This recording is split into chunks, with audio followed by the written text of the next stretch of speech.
Love जिहाद के शिकार गुना पीड़िता को ग्वालियर रेफर किया गया है। उसका शहर के प्राइवेट अस्पताल में इलाज चल रहा है। इस दौरान पीड़िता के परिवार ने सरकार से आरोपी अयान पठान के खिलाफ सख्त कार्रवाई की मांग की है। जिंदगी और मौत के बीच झूल रही गुना की लव जिहाद पीड़िता की आंखों का ऑपरेशन किया गया है। हालांकि अभी भी संदेह है कि ऑपरेशन के बाद भी पीड़िता की आंखों की रोशनी वापस आएगी या नहीं। दरअसल मध्य प्रदेश के गुना के कैंट थाना क्षेत्र के रहने वाली युवती के पिता की मौत हो गई थी और वो अपने मां के साथ रह रही थी।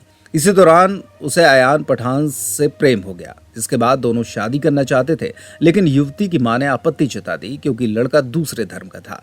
घर से भागकर दोनों शिवपुरी में रहने लगे, लेकिन कुछ दिनों के बाद अयान का व्यवहार बदल गया, जिसके बाद अयान ने युवती को बेल्ट और पाइप से बुरी तरह पीटना शुरू कर दिया। इतना ही नहीं, अयान ने उसके बाद दरिंदगी की हद पार कर दी।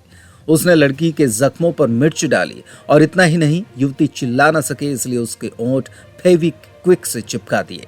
जब लड़की की हालत गंभीर हुई तो आरोपी युवक के परिजनों ने युवती को अस्पताल पहुंचाया। इसके बाद पूरे मामले का खुलासा हुआ। इस पूरे मामले में पुलिस ने मामला दर्ज कर आरोपी अयान को गिरफ्तार करके जेल भेज दिया है और उसके बने अवैध मकान पर भी बुलडोजर चला दिया है। फिलहाल पीड़िता का गंभीर हालत में ग्वालियर के एक निजी अस्पताल में आंखों का ऑपरेशन हुआ है, लेकिन लव जिहाद की पीड़िता खुली आंखों से देख पाएगी या नहीं, फिलहाल कहा नहीं जा सकता। वहीं दूसरी ओर पीड़िता की मां ने सरकार से गुहार लगाई है। उसका कहना है कि आरोपी के खिलाफ सख्त कार्रवाई की जाए, जिससे कि फिर किसी और लड़की की जिंदगी खराब ना हो। अयान ने मेरी बेटी की जिंदगी तो खराब कर दी, उसकी आंखें चली गई, उसके पूरे शरीर में चोटें हैं, अब उससे शादी कौन करेगा और बुढ़ापे का सहारा कौन बनेगा। ये शब्द उसकी मां के थे। मेरी मोड़ी की जिंदगी उसने बेकार कर दी, उसकी आंखें चली गई, मूड में सब बदल में चोटें आई हैं, सब जांचें हो गई और उसको सजा दी जाए। और उसके बाद अब उसका तो जीवन ही खराब हो गया। कौन उससे ब्याह शादी करेगा? वो सुबह मुझे बुढ़ापे में कौन साथ देगा? मेरे तो एक ही लड़की थी, वो मेरा बुढ़ापे का सहारा थी, और क्या कह सकते। अभी तक आरोपी का मकान तोड़ गया, कार्रवाई की कर सकते हैं? हाँ, मकान तो टूट गया, उसकी कार्रवाई हो गई, पर उसको सज़ा दी जाए, उसके घर वालों को भी सज़ा दी जाए। उसके घर वाले भी उसके माँ में शामिल थे। मैं मोड़ी रात भर मारा, दिन भर मारा, सुन जगह में जाकर मारा। उसने ले जा और बिंटों से मारा, उसमें आँखों में मिर्ची भरी, उसकी आँखें चली गई। जहाँ पर मैं ग्वालियर उसको लेके आई, सब डॉक्टर ने दिखाया और इनने वहाँ भी बोला था कई बार ले जाओ, क्या कहते हैं, दिल्ली, पर मेरे पास कोई आदमी नहीं था जहाँ मैं कहाँ ले जाती। पर मैंने जहाँ प्राइवेट दिखाया तो उसकी आंखों में बहुत खराबी आई है। एक आँख से थोड़ा दिख रहा है और एक आँख तो उसकी बिल्कुल भी चली गई। जल्दी से जल्दी उसको सजा दी जाए। मेरी मोड़ी की बहुत ज़िंदगी बेकार हो गई। पड़ोसी दुनिया से बोलता बत रहा था, हमको तो ही पता था कि जिसके मन में क्या चल रहा का नहीं चल रहा। हाँ, वो लड़की से कहता था कि तेरा मकान पैसा सब मेरे नाम करा, उसको दोष देता था। वो सीधी सादी थी, उसके जाल में चली गई, उसने परेशान करी उसको।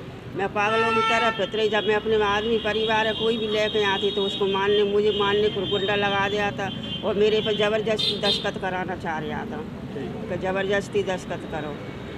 उसका बाप नहीं था, भैया ने उसका फ़ायदा उठाया। उसको जल्दी से जल्दी बिल्कुल सज़ा दी जाए, ये मेरी कानून से प्रार्थना है।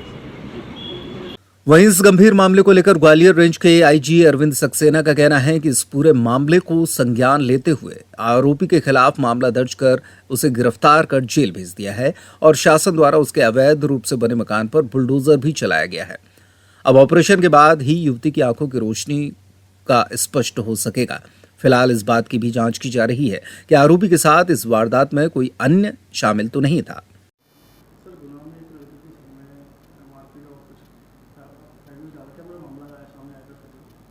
देखिए, 17 अप्रैल को एक मामला सामने आया था जिसमें 21 वर्षीय एक युवती ने ये स्पष्ट किया था कि उनके साथ बंधा बना के मारपीट की गई है और इसके अलावा आंखों में मिर्ची छिड़का गया है और इसके अतिरिक्त उनके साथ मतलब जो है गलत ढंग से संबंध बनाए गए हैं।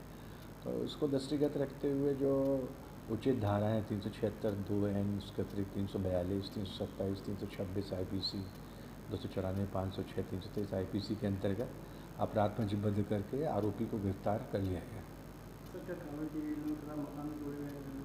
देखिए, अयान खान आरोपी था इसमें, जो इसको गिरफ्तार किया गया और बाकायदा जो सारे प्रक्रिया रहती है सीआरपीसी के अनुसार, उसके अनुसार इन्वेस्टिगेशन के दौरान सारी प्रक्रिया पूर्ण की गई।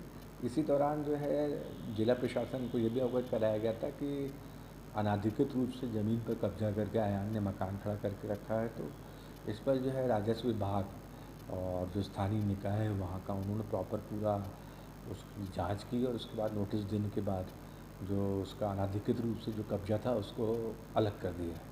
लड़की की स्थिति कैसे है, बताया आंखों की रोशनी चली गई, ऑपरेशन कराने आई। इसमें का अभी ऑपरेशन हुआ है उनकी आँखों का यहीं ग्वालियर में, और अभी तक जो मतलब प्राथमिक चर्चा है, तो ऑपरेशन के उपरांत ऐसी संभावना है कि जो आँखों की देखने की स्थिति है वो स्पष्ट हो जाएगी।